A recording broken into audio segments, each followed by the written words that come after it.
Telugu Mojo video కోసం ఎదురు చూస్తూ కళ్ళు కాయలు కాయించుకున్న నా ప్రియ అభిమానులకు నేను థ్యాంక్స్ చెప్పను.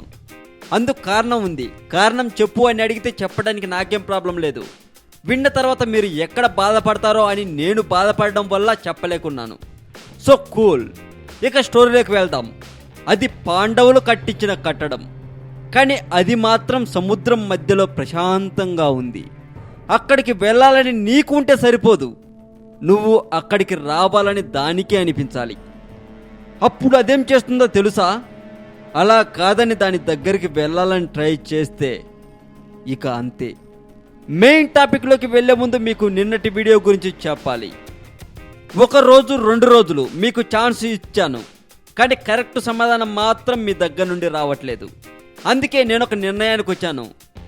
నేను మీకు కొన్ని ఆప్షన్స్ ఇస్తాను, సెలెక్ట్ చేసుకోండి.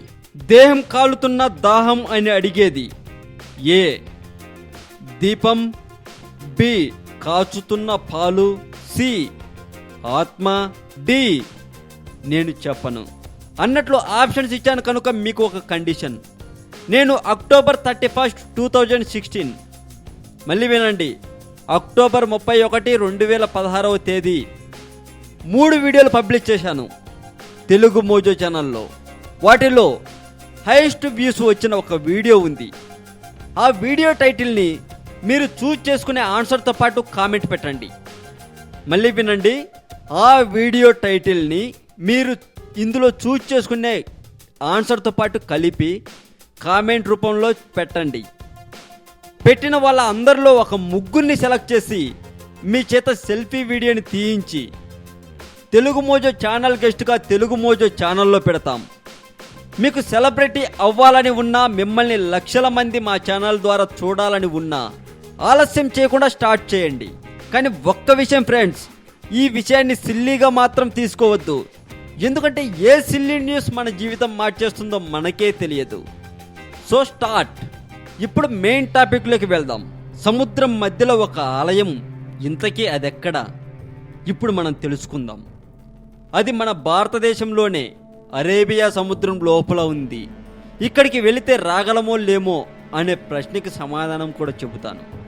గుజరాత్లోని భావ్నగర్ నగరానికి సమీపాన ఉన్న కొలియాక్ అనే గ్రామంలో సముద్రం నుండి 1.5 కిలోమీటర్ల లోపల ఉంది ఈ టెంపుల్. ఇక్కడ చెప్పబడుతున్న ఆలయం శివునికి అంకితం చేయబడింది.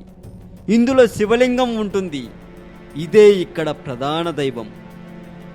ఆలయానికి ఏ టైంలో పడితే ఆ టైంలో వెళ్ళకూడదు. వెళితే ప్రాణాలతో మాత్రం తిరిగి రారు. ఎందుకంటే సముద్రం మింగేస్తుంది కాబట్టి. దీనికంటూ ఒక సమయం ఉంది. ఉదయాన్నే లేచి అక్కడికి వెళితే కనబడదు. ఒకవేళ మీరు వెళ్ళారే అనుకోండి, అక్కడ మీకు ఆలయం కనిపించదు. దూరంలో సముద్రంలో నిలబడి ఉన్న ధ్వజస్తంభం మాత్రం కనిపిస్తుంది. మధ్యాహ్నం పూట వెళితే మీరు ఆ ఆలయాన్ని చూడొచ్చు. ఆ సమయంలో సముద్రం మెల్లగా వెనక్కి వెళుతుంది. మధ్యాహ్నం అంటే సుమారు 1 గంట ఆ సమయంలో. అలా సముద్రం వెనక్కి వెళ్ళిన తర్వాత మీరు ఆలయం వద్దకు తాడు సహాయంతో నడుచుకుంటూ వెళ్ళాలి.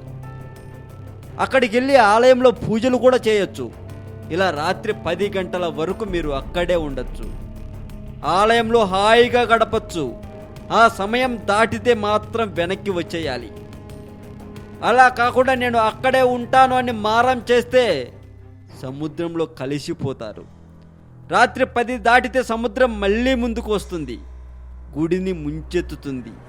దాంతో గుడి కనిపించదు. ఇది అక్కడ జరిగే అద్భుతం. ఆలయంలో ఎత్తుగా ఉండేది ధ్వజస్తంభం.